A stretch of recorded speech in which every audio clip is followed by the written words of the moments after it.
there, my name is Steve Beck and the Rabbi from another planet. Please like, share, and subscribe, and ring that little bell so you're notified when new videos drop. And if you could consider hitting that subscribe button, thank you so much. That is really, we are desperate for you guys to do that. Our small micro channel, independent content creators. If you like independent voices here on YouTube, if you can consider hitting that subscribe button, that like button, and share button, thank you very much. And I am genuinely very appreciative. And I'm going to tell you how appreciative I am, because I want to give stuff away. I like to give away stuff. And I've actually had an idea of how to give away stuff to everyone, which I'm really quite happy about, which I'm going to tell you in a second. But firstly, if you would like to win this incredible prize, Doctor Who's the season 3, the Martha Jones series, I loved it. It's the one with the master. People really hated the last story of this. I kind of liked it, but for me, it felt very Doctor Who-ish and work. But at the time, people were really, really angry with it. So it's the DVD set. It's got tons of extras. It's got all the Doctor Who confidentials, commentaries, just wonderful stuff. All you need to do to win it is subscribe to the channel. Subscribing being the important part from my humble perspective, and then comment with the hashtag #VoteSaxon. Vote Saxon. You can comment here. You can comment on Facebook, or you can comment on Twitter. Don't bother Instagram, because I don't know how to use Instagram, because I am old and feeble, so I can't do it. But wait, there's more. This is a giveaway we did several weeks ago.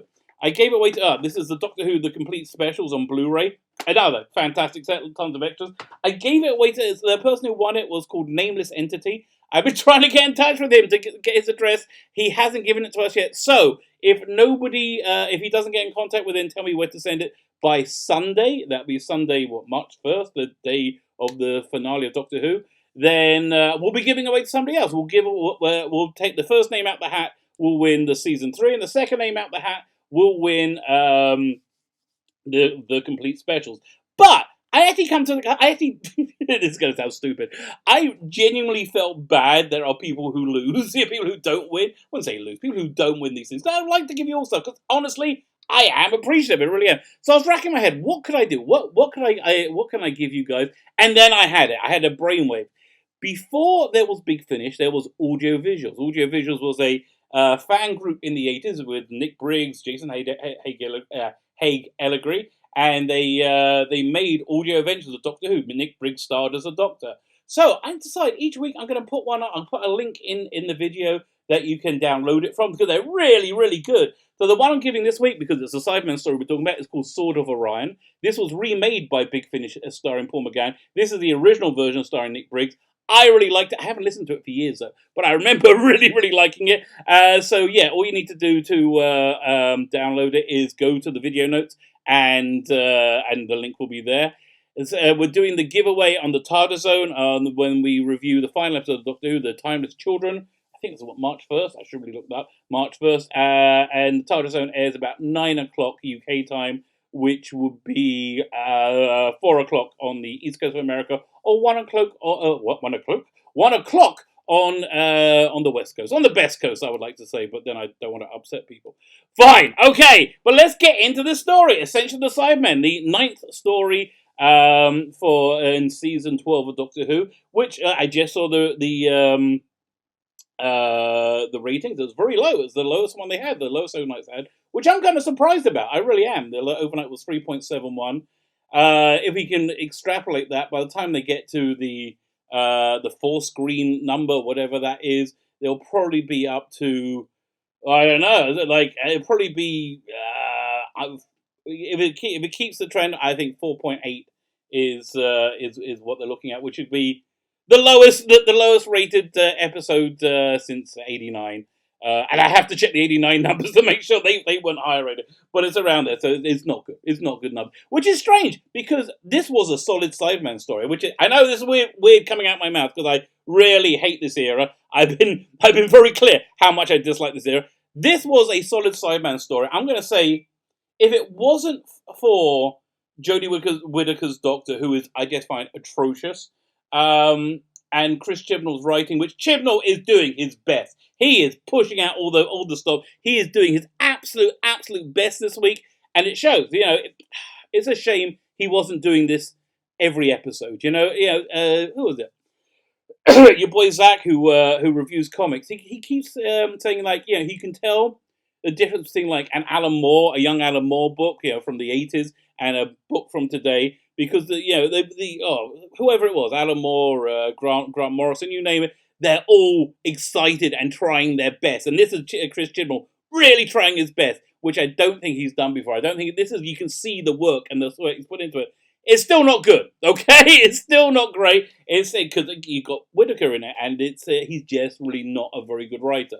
But in terms of a Cyberman story, I can't think of one in the modern era which I think is better. Let me think.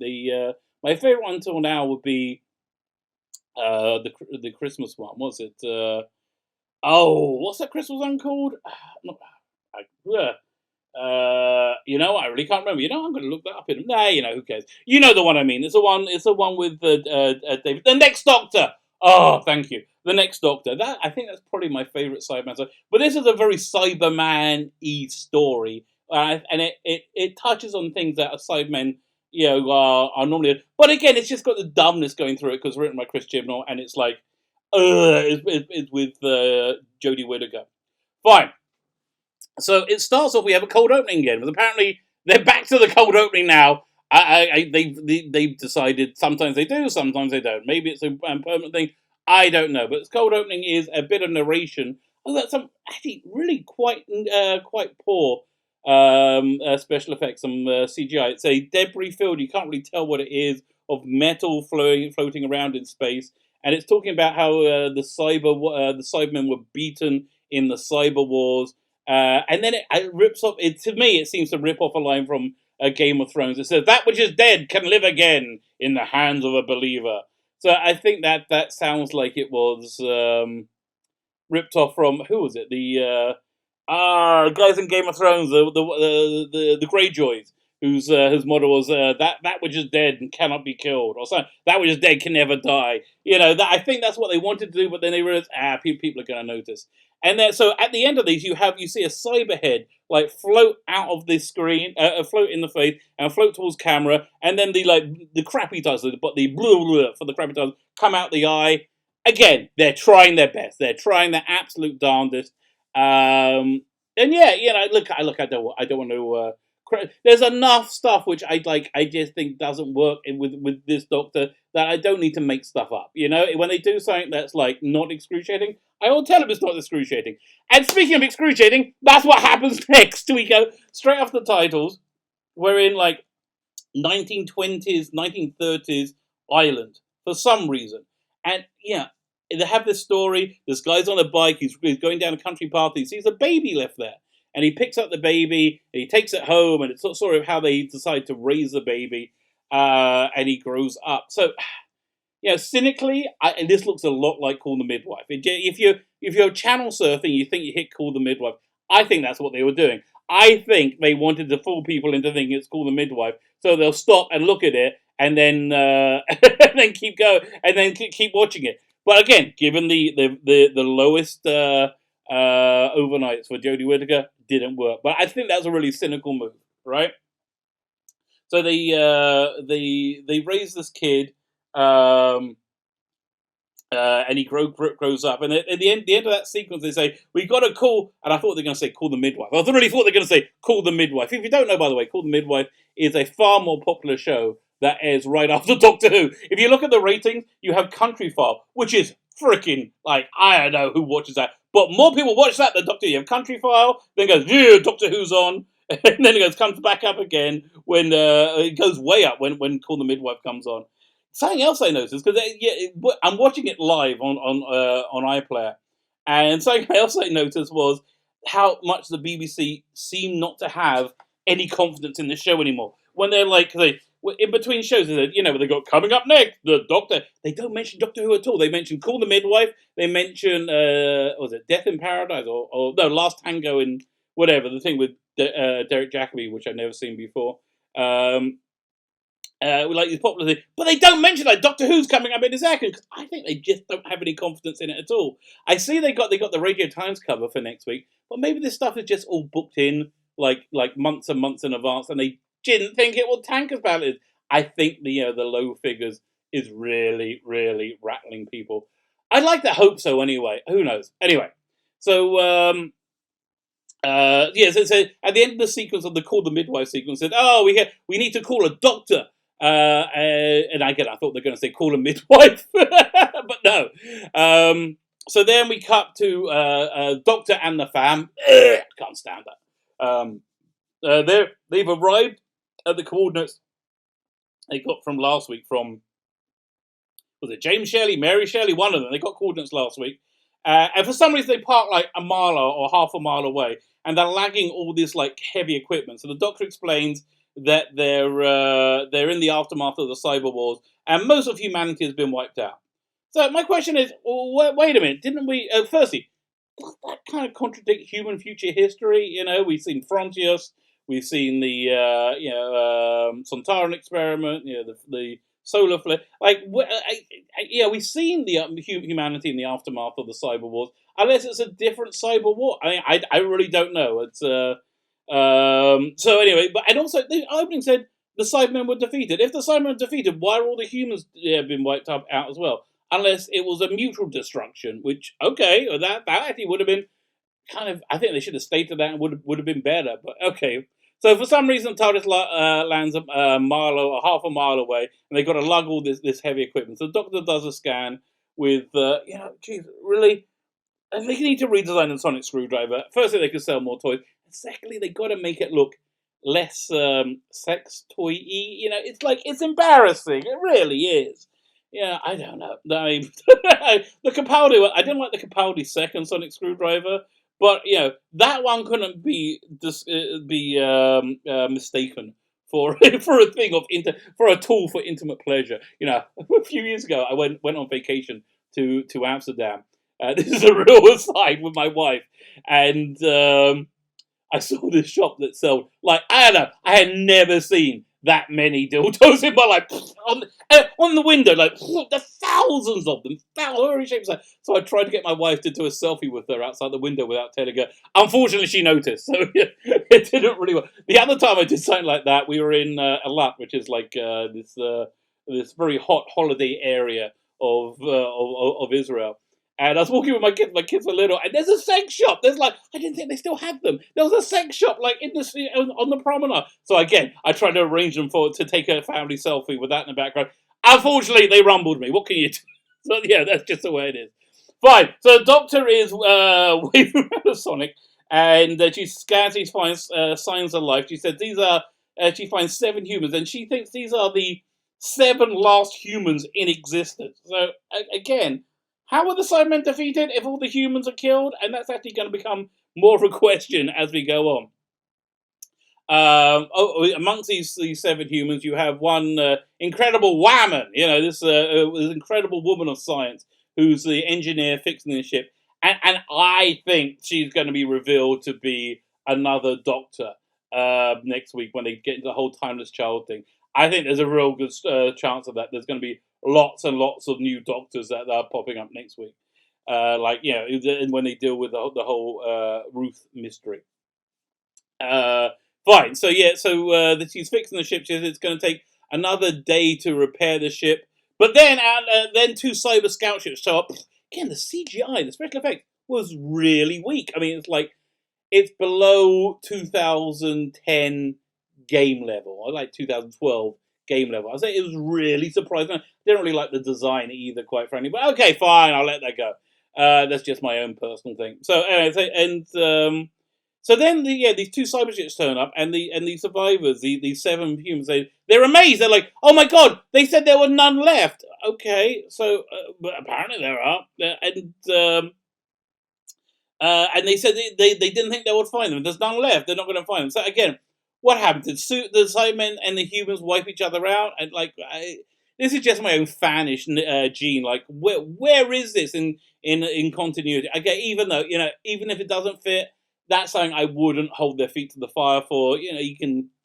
I can forgive them that. Yeah, I really can. It's not. If it's something that you have to have real arcane knowledge at, then you have to think of some kind of retcon for your headcanon. If it's if they come along and said the Doctor was originally a woman and there's lots of regenerations before William Hartnell, that would be a problem. This not so much. So, geez, I'm not looking forward to next week. Fine. So The Doctor shows up, and they're very wary of her because I guess they've never seen any humans before, and they don't trust them. And then the Doctor uses her power of womanness to bond with the mechanic woman and thus win them over. So, okay, that's how. They prepare for the cyber attack. Graham, who acts way more like the Doctor than the Doctor ever does, he's setting up this weapon that will make the Cybermen feel emotions, which kills them. Except, of course, the one Cyberman from last week, the lone Cyberman, who I think is called the Cyber Zealot. I think that's what we're going to call him for the rest of the rest of the episode. We're calling him the Cyber Zealot. And I think they're making a commentary on zealotry in religion. And it's just so weird because this show is so, Twitterati. It's so social justice warrior. And they are the biggest zealots on the face of the earth right now. I mean, are they the biggest? Maybe there's ISIS, but they are. So I think they are they're certainly the biggest zealots in the Western world, and they're bitching about religious zealotry. Maybe I don't know. So Yaz is setting up a glitter bomb, which I kind of like that. It's although I just hear Tom Baker saying, "Until humanity developed the glitter gun," and then that calls me back to good Doctor Who, real Doctor Who, is it's just very, very good. I like that. And Ryan is setting up a force field. So Doctor's got everybody working, so she doesn't have to do anything. Okay. And of course the Doctor is completely useless, and she doesn't know how many Cybermen there are or where they're going to come from. And she tells everybody of these last humans, no one run. Whatever you do, no one run. And then they mention that these last 7 humans, they're refugees. And they look just like us. Could be us, right? Is that the subtle messaging they're giving there? I think it might be. So then we have a really cringe moment. Oh my god, the cringe muscles have to be so strong. Where we have a bunch of these Cybermen heads. I guess I used the same model from computer model from earlier. The same cyber heads attack. There's a whole fleet of Cybermen heads fly down, and they're flying laser beams out their eyes. It looks like a French and Saunders sketch about Doctor Who, and the CGI is just really bad. I'm I don't know what's going on. Where they putting this money into? And it's a really bad idea. It looks like a bad skit of Doctor Who rather than actual Doctor Who. And the Doctor is, of course, utterly useless in this attack. And at least one of the last 7 humans die, maybe 2. So, really, she's wiped out, about 30% of our entire species at this point, just from being completely, completely incompetent. So now, after they're thoroughly defeated, she comes up with another plan. So the first plan was, nobody run! Under any circumstances, nobody run! And then she says, everybody run! Everybody run! Really? It was under 3 minutes ago. She was like, okay, fine. They have, they have no memory whatsoever. And then she tells the fam, oh god, that they don't want to run, because she's mad at them, because if they get, it's so dangerous them being there, because if they get caught, they'll be turned into Cybermen. And she's clearly kind of referencing the fate of Bill Pott, although didn't Bill Pott be uncyberized after? I don't know. And so she's mad at them. But why did you bring them there, you stupid blood? Oh god, she's so stupid. It's beyond belief. And for that matter, why did you give the blobby thing, the Siberium, to the Cyber Zealot last week? Really? So then the Cybermen the Cyber Zealot shows up with a couple of Cybermen.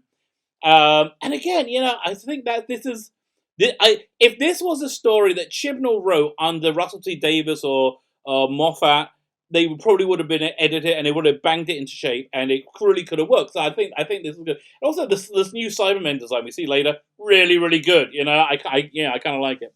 So when the Cybermen turns out, the Doctor starts talking to herself because she does that, and she says, "Oh, I know, I'll be bait." So they don't go after Yaz, Ryan, and Graham. So she tries that, and of course she's useless. She's totally useless. Oh, and she runs like a duck again, but she's utterly useless, and she doesn't work out there are more than one. There's 3 Cybermen there, and so she can't work out that 2 of them can go after the time and 1 go after her. And I was like, why don't have Jodie running? You really need to know your weakness, your strengths and weaknesses, and play to that. The reason Ghostlight, which I think is one of the strongest stories, and my season 26 DVD Blu-rays completely lost in the mail. I'm still waiting to be able to cancel it, so I guess I'll order the American one. But Ghostlight, the reason they came up with Ghostlight is because they realized, the BBC at that time, very good at building Victorian houses. Why don't we do that? They're not very good at building spaceships. So they moved into things they knew the BBC were comfortable doing. They knew their production team was comfortable doing. Jodie Whittaker running, that's not one of your good. That's not one of your strengths. That's one of your weaknesses. And know your weaknesses.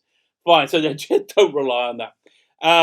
So the Graham, Yaz, and Ryan, they run off, and Ryan gets separated because he goes and he hides underneath some debris. While Graham and Yaz make it to the last humans. I guess there's 5 of them now. There's only 3 of them on the ship. Yeah. Spaceship, and they take off because they have to run away, leaving Ryan and the Doctor behind. For some reason, they can't get back to the TARDIS because it's, I don't know, I guess the Cybermen will stop them getting there. Fine. So of the 2 of the humans left behind, so there's 3 in the spaceship. There's 2 humans left behind. Of the 2 humans left behind, one of them's killed. So now we've lost 3 out of the 7 humans. That's what, about 45% of the human race has been killed because of the Doctor's incompetence this episode. Doctor's incompetence many times over.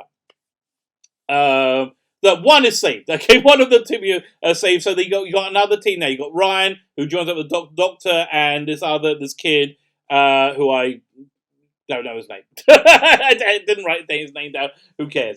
Then the Doctor's gang. The Doctor runs like a duck to the one of the cyber ships, which has been left empty for some reason, because the Cybermen are also morons. And she steals it. She tries to steal. She'll hotwire it, but she can't work it out. She can't do it. The kid does it instead. The one that picked up, because this Doctor is utterly useless at everything, and they take off. Fine. So then we're back to call the midwife again for some weird reason. And I'm thinking, obviously, that this is actually Mondas. They're ripping off the Big Finish story, what's it called, Spare Parts, ripping it off or reinforcing it. And I'm pretty sure this is the story of the Cyber Zealots' origins. And boy, do they drag that out, because we don't get any resolution to that. So, back on with Graham and Yaz, they're on their spaceship, and they're trying to get to Kashamas, whoever Kashamas is. Now, this is a gateway out of the galaxy away from the Cybermen, and this is the only place they can go to get any safety. But their ship is nearly dying. They push it way too far, and it gives out. So they're dead in space. So then we go back to the cyber ship with the Doctor on it, and the cyber ship's also heading for the same location. The kids told them where to go, but they got warp drive, so they're going to get there quicker. Then we get this holo communication from the cyber zealot into the cyber ship to talk to the Doctor, and she confronts him, and she's so freaking useless at it. These stupid faces to her. I don't know what she thinks she'll do. What are they thinking? Why do they think that looks good? It doesn't. It looks bad. Okay, so Cyberman said he's going to destroy all of humanity, and the cyber race will rise. The Doctor asks him why he hates humanity. Didn't he used to be one? And he says he was a willing recruit when the cyber armies arrived. So I wonder if he was duped into supporting fascists. It sounds like this could be an allegory for modern day politics. I don't know.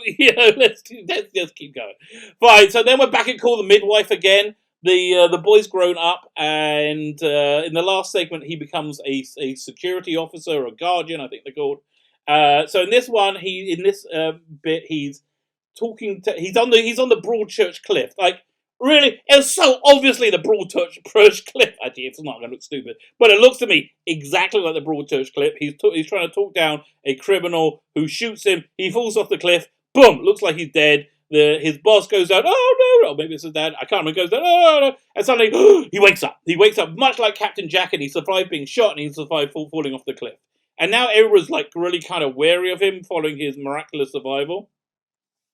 And then we leave them again, and we're back to Was it Yaz and Graham and the three humans on the ship? The ship is pretty much dead, but it gets battered around, and it's on a debris field, and it's a debris field of Cyberman bits. Now, I can't remember when I did this. I did this ongoing strip called The Ice Warriors.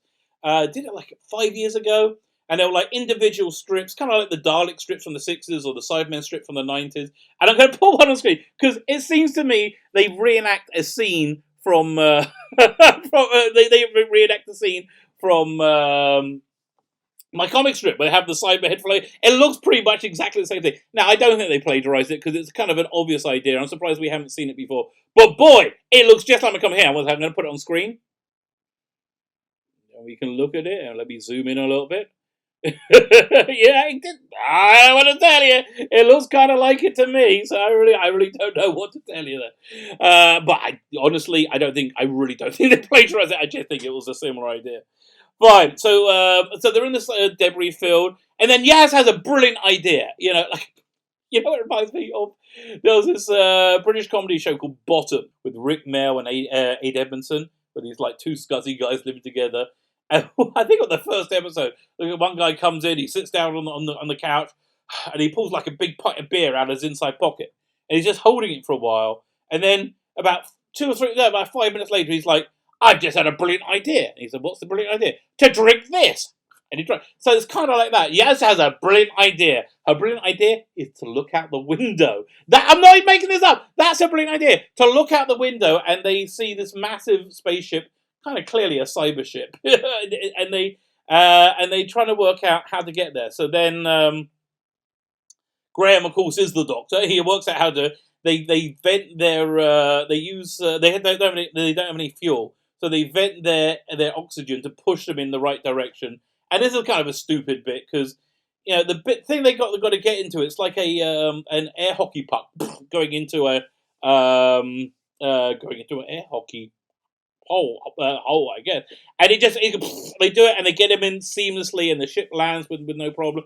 And then they get out. And honestly, how did they know there was any oxygen in that ship? But I don't know. They didn't. Okay, they didn't know. They didn't think about it because they're dummies. Okay, the people writing the show are dummies. The cyber zealot then shows up at the cyber ship saying, "The cyber race will rebirth," or some other bollocks. He's going to arrive. Fine. The doctor arrives at Kashamas, the place which is the what's it called again? The boundary where they can get away, and it's Kashamas is apparently the guy from Game of Thrones, the actor who played Sebastian Selmy, and geez, I feel so sorry for this guy. Firstly, okay, he was on Game of Thrones. He was a fantastic character in Game of Thrones, and he got fired from Game of Thrones. You know why he got fired from Game of Thrones? Because he knew the books better than Dan and Dave. He was like, "Really, you want to do it?" Yeah, and he was like questioning what they're doing. So they wrote him out. Like, duh. It was kind of just about it. So then, to add insult to injury, the next time I see him, he's in Krypton, and he's wearing like the Superman outfit without a cape, and I just feel bad for him. He's like he looks like, "Look, I got to make a living. What do you want at me?" He's so humiliated, and now he's in this. I mean, that poor guy. I feel so sorry. So so he is Kashamas apparently. Okay, back on the cyber ship. We have Ryan, we have Yaz, we have Graham, Yaz, and the three humans, and they all know it's a cyber ship, and they're it's a cyber battleship. They all know it, okay, and they're walking around. There's no problem walking around. And then they come across a bunch of frozen Cybermen, like thousands of frozen Cybermen, and they're like freaked out, like, "Oh my god! How can there be Cybermen frozen in tombs on a cyber ship?" I'm like, really? Really? Have you never seen Doctor Who before? That's what Cybermen do. Fine. The cyber zealot then lands, still going, "I will take over, resurrect the cyber race." So, Kashamas, when he meets the Doctor and that kid and Ryan, he doesn't believe they're humans because he says there's no more humans left in the galaxy. So that I think means the Cybermen won the cyber war, not the not as they said at the beginning that they were defeated. They weren't defeated. They apparently won. And, last man standing wins. There's like 4 humans left and like a ship full of Cybermen. I think the 4 humans are the losers in that in this case. So they can't. So he can't believe they're humans, and he's like, "Oh my god, there's 3 of you!" And apparently, he stayed behind to help people get through this boundary because they need help doing it for some reason that they don't explain. Okay. Back on the cyber ship, the Cybermen have landed, and they're starting to come after Yaz and the humans and Graham. And then Yaz gives this like really uninspiring, inspirational speech, which I can't believe affects anyone. And I tell you, Yaz, it's better to keep your mouth shut and have all around you think you're a fool than to open it and remove all doubt. Which is the story of Yasmin Khan. Like last year, she didn't do absolutely anything, like nothing at all. So they tried to beef her up this year, give her something to. Not a good idea, really. She's just not an engaging character or a believable character. She's a Hollyoaks actress. That's what she is. That's the limit of her range. I don't think she can do. She can't do this. She's no Billie Piper. She's no what's the name? What's the name of the actress again? Was in the Avengers movies? Redhead. Oh my god, I can't remember the name of the character. Amy Pond. Amy Pond. Karen Gillan. Yeah, she's not that. She's not. She I mean, she's not even Clara. She's not an inspiring person at all. So Graham and the woman, the mechanic woman, they're running from the cyber zealot on the cyber ship. And then they're watching them through the comms through their the view screen, and the Cybermen, the cyber zealot and his Cybermen turn up, and they start like electrocuting the new cool looking Cybermen that are frozen in tombs. They're like, oh my god, these Cybermen torture other Cybermen. These are the Cybermen that Cybermen are scared of. And again, it's like the flying cyberheads. This is what children's TV looks like if they did Doctor Who. This is not this is not family drama. This is not a drama for the family. This is made for idiots. I can see. Yeah, this is the sort of thing you'll see on Sarah Jane Adventures. I can see kids liking this, but it's not a general audience thing at all, I'm afraid. So the Doctor goes to the boundary, which is a big red blobby swirly thing, as the cat from Red Wolf would describe it. And of course, she doesn't understand it. How could this be? I don't know. Okay, really? How does she never know freaking anything? It's like 2 years in. Like, she's nearly finished her second season, and she's still utterly useless and utterly unconvincing as the Doctor. I mean, if she turns out not to be the Doctor next week, like the rumor was that she's really the Master and the Master's really the Doctor. At least that would make sense. But boy, is this a slow, plodding lead up to this. Oh my god. So then we go back to the call the midwife again. The kid who was found is now old and retiring from being a guardian. And on his way out, he's stopped by his father when he was young, when he first met him and found him as a baby, and his old guardian boss. They said, we need to have some talk with you. And they take him into the back room, strap him down, put headphones on him, and Cybermen like headphones, and they start to electrocute him for some reason. So then the Cybermen back on the cyber ship, the cyber zealot wakes up the cyber army, and they do Cybermen away. It's so much better in Earthshock. It really was. It was a lot better in Earthshock. Probably better in Invasion as well. Fine then. So the Cybermen, there's thousands of Cybermen now. They're coming after Yaz and Graham, and they're probably gonna get them. Yaz finds a handy dandy radio to communicate with the Doctor, and he says, "Well, we're on the cyber ship. We're about to be captured." So the Doctor knows for some reason, and then the boundary opens up, and she sees it's Gallifrey. It's burnt up Gallifrey across the boundary. Then the Master shows up, comes through the boundary, and says, "Everything you know is a lie." And the episode ends. Thank God the episode ends. Oh my god. Yeah. it's just really, really freaking painful. And I have to tell you, this was one of the better episodes. This was a solid Cyberman episode. It really was. But yeah, with this production team, They're useless. They're utterly useless. They just are. I don't know how else to tell you. And we're stuck with them. We're stuck with them for a good other year. So next week we're going to find out about the Timeless Child. There's a lot of stuff we don't wrap up. Timeless Child. Well, by the way, one thing that always annoyed me about that, they met the Roof Doctor. The Roof Doctor doesn't know who the 13th Doctor is. The 13th Doctor, or whoever she is, the Jodie Doctor. The Jodie Doctor doesn't know who the Roof Doctor is. Why are you going to go in different directions? Why not stay with each other and work out what the hell's going on? So we've got to wrap up that. We've got to wrap up this story with the Cybermen. What was the name of the big light villains in the Spyfall? Was it the Kashavans or something? Could that be something to do with this guy, the Game of Thrones guy? I don't know. I mean, they were pretty heavily intimated to be Cybermen in Spyfall, but this one of the things they kind of forgot. That is the cool of of the wild in the TV industry. I can't work out how to do it. Let's just say we kind of forgot. So that is Doctor Who, Ascension of the Cybermen, which descended in the rating, 3.71 overnight. Let's see if they got the 7-day figures for last week yet. Quick refresh. And it's thinking about it. You got 3.86 last week, and 3.71. That's really bad. Wow. Let's see. No, they still don't have the figures out yet. And I'm surprised that this episode, the figures dipped. They dipped to the lowest. It's amazing. Fine. Don't forget, you can download that story, Sword of Orion, from the video notes. The instructions on how to win. What are we giving away?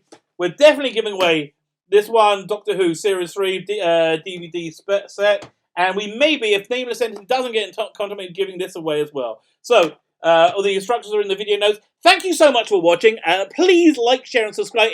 Subscribing is so freaking good for me. It is wonderful. Thank you very much. And have yourself a fantastic day.